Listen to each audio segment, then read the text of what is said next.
6월 27일 아침 묵상에 함께 해주신 여러분들 환영합니다. 오늘도 우리가 같이 읽고 묵상하는 말씀이 여러분들의 삶의 거울이 되고 빛이 되고 힘이 되는 그런 복된 하루 되시길 축복합니다. 오늘의 말씀 사도행전 26장 19절부터 32절 같이 읽겠습니다. 아그리빠 왕이여, 그러므로 하늘에서 보이신 것을 내가 거스르지 아니하고 먼저 다메섹과 예루살렘에 있는 사람과 유대 온 땅과 이방인에게까지 회개하고 하나님께로 돌아와서 회개에 합당한 일을 하라 전함으로, 유대인들이 성전에서 나를 잡아 죽이고자 하였으나 하나님의 도우심을 받아 내가 오늘까지 서서 높고 낮은 사람 앞에서 증언하는 것은 선지자들과 모세가 반드시 되리라고 말한 것밖에 없으니, 곧 그리스도가 고난을 받으실 것과 죽은 자 가운데서 먼저 다시 살아나사 이스라엘과 이방인들에게 빛을 전하시리라 함이니이다 하니라. 바울이 같이 변명하매 베스도가 크게 소리내어 이르되, 바울아, 네가 미쳤도다. 내 많은 학문이 너를 미치게 한다 하니, 바울이 이르되, 베스도가 가여 내가 미친 것이 아니오 참되고 온전한 말을 하나이다. 왕께서는 이 일을 아시기로 내가 왕께 담대히 말하노니 이 일에 하나라도 아시지 못함이 없는 줄 믿나이다. 이 일은 한쪽 구석에서 행한 것이 아니니이다. 아그리빠 왕이여, 선지자를 믿으시나이까? 믿으시는 줄 아나이다. 아그리빠가 바울에게 이르되, 네가 적은 말로 나를 권하여 그리스도인이 되게 하려 하는도다.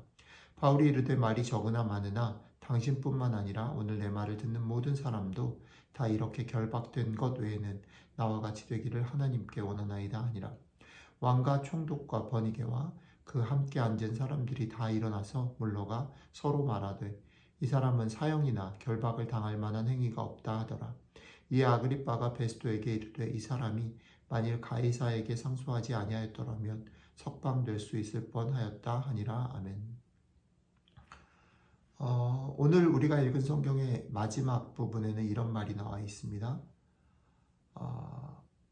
아그리빠가 베스도에게 이르되, 이 사람이 만일 가이사에게 상소하지 아니하였더라면 석방될 수 있을 뻔하였다 하니라.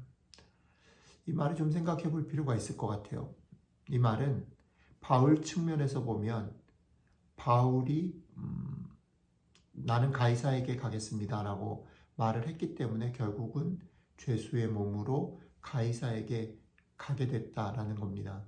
사실은 베스도나 아그리빠가 볼 때 바울이 여기서 죄를 찾지 못했기 때문에 바울은 석방될 수 있는 죄수가 아닌 사람이 되는 것인데, 무죄가 되는 것인데, 바울이 나는 가이사에게 꼭 심판을 받아야겠습니다 라고 말했기 때문에 바울이 석방될 수 없다라는 얘기를 하는 거죠.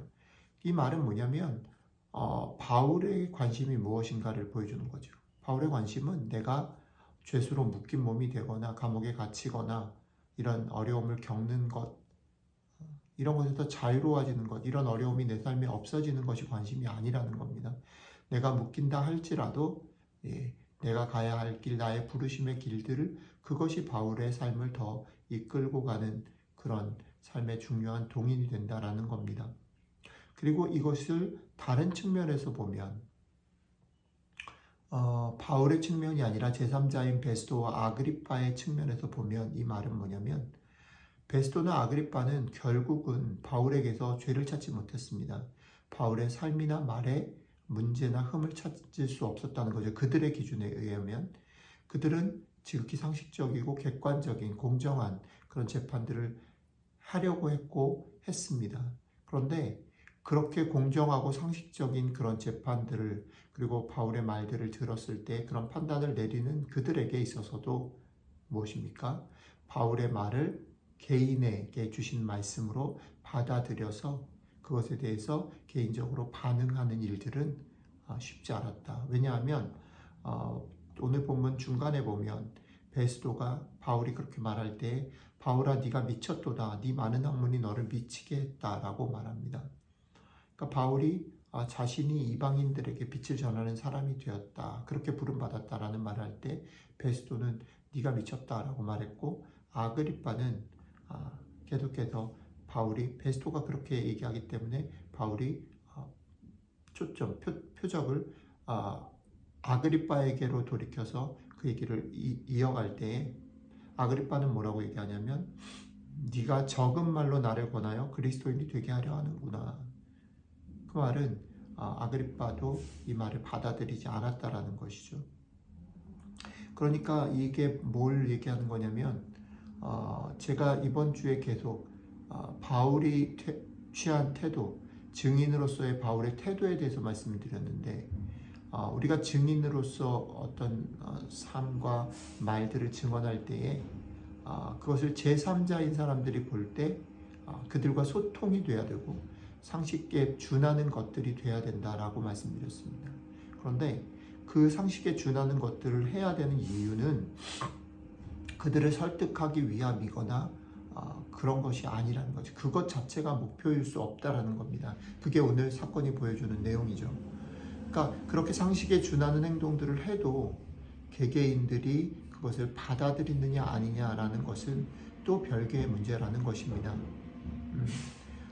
그들의 삶에 있어서, 증인의 삶과 말에 있어서 상식적이고 흠잡을 것이 없다 할지라도 그들의 말을 내가 받아들일 것이냐라는 것은 또 다른 별개의 문제. 그러니까 이 말은 뭐냐면 증언하는 증인에게 있어서의 책임은 그 자기의 증언에 대해서 어떻게 해요? 결과들에 대해서 책임질 수 없는 것이요. 그가 말을 잘했고 삶을 반듯하게 했다고 해서 그 말을 들은 사람들이 복음에 반응하는 것은 아니다라는 겁니다. 그런 면에서 잊지 마셔야 되는 것은 증인으로 사는 사람이 어떤 증인의 삶을 살 때에 말과 행동이 보편적이고 소통이 될 만한 것이 되어야 한다는 것은 목표가 아니고 기본적인 태도의 값이라는 거예요. 그런 태도를 취해야 되는 것은 증인의 마땅히 해야 될 태도입니다. 그런데 그것 때문에 설득이 됐다든지 그것 때문에 복음이 전달된다. 그것을 위해서 소통하는 것은 적절치 않다라는 것입니다. 바울의 삶을 한번 다시 보면 바울은 이런 결과들, 반응들에 연연해하지 않았습니다. 그리고 내부적으로는 자신에게 벌어진 일, 그러니까 자기가 감옥에 갇히냐 그렇지 않냐, 죄수로 사느냐 그렇지 않냐에 연연해하지 않았어. 그러니까 내부적으로 보면 자신이 기대하고 원하는 것들, 그것들이 되냐 아니냐에 연연해하지 않았습니다. 그것에 흔들리지 않고 자신이 가야 할 길을 뚜벅뚜벅 걸어갑니다. 외부적인 부분에서도 마찬가지입니다. 그는 그의 말이 설득이 돼서 많은 사람들이 반응을 보이느냐 아니냐에 연연해하지 않았습니다. 자신의 유익이나 영광이 아니라 부름받은 일을 감당함만이 그의 관심이었고 그가 증언하는 결과에 대해서도 그는 당당하고 초연할 수 있었습니다. 이 말씀이 우리에게 주는 대단히 중요한 메시지가 있습니다. 우리는 증인으로 살아갑니다. 증인으로 살아가는 삶의 길에는 사도행전이 보여주는 대로 즉각적인 결과들이 우리 앞에 보이지 않을 수 있습니다. 또 때로는 나의 삶이 그 증인으로 사는 일 때문에 어려움을 겪고 이 어려움이 얼마나 길어질지 정말 이것이 결과적으로 정말 가치 있는 일인지 아닌지조차 흔들릴 때가 많이 있습니다. 그러나 이 모든 것을 견디어 나갈 수 있는 힘의 근원을 어디에다 두느냐라는 게 중요하다는 거지요. 그것은 우리를 부르신 하나님, 그분의 약속, 그리고 그 약속, 그 부르심에 대한 확실한 믿음, 여기에 있다는 겁니다. 이 말이 이번 주일날 말씀을 나눈 것에서 내 마음의 정원을 하나님이 가꾸도록 내어드리는 것이 더 중요합니다라고 말씀드린 것과 만납니다. 그렇습니다. 우리는 종종 이것을 착각하고 오해합니다.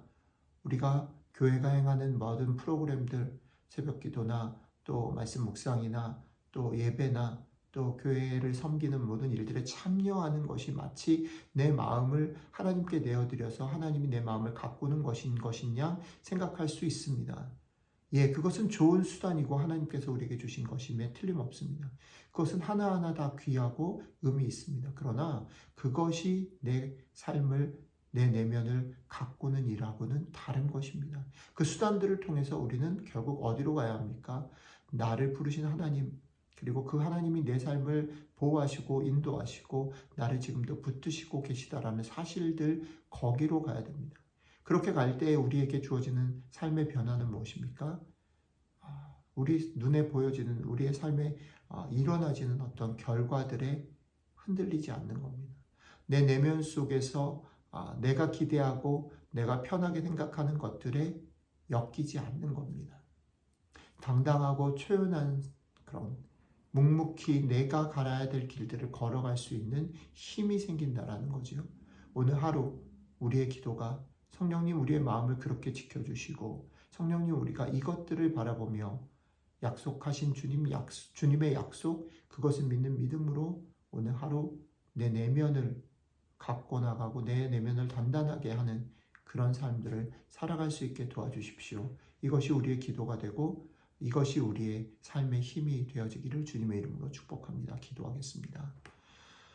하나님 그렇습니다. 얼마나 자주 내적으로 외적으로 흔들리고 또 그것 때문에 좋아했다가 슬퍼했다가 오르락내리락 하는 우리들의 모습들 속에 오늘 다시 아침에 바울의 그런 고백과 모습들을 통해서 우리의 내면을 하나님께 내어드리고 그렇게 부르신 하나님 그리고 그분의 약속 위에 서서 내 내면을 단단히 하고 갖고 나가는 그런 하루가 되라 라고 말씀하시는 그런 부르심으로 부르시는 주님의 음성을 듣습니다. 이 음성 우리의 마음에 새기고 이 음성 붙잡고 오늘 하루 증인으로 좀 더 담대하게 좀 더 당당하게 의연하게 살아가는 복된 하루 될 수 있도록 함께 해주시면 좋겠습니다. 감사드리며 우리 주 예수님 이름으로 기도드렸습니다. 아멘.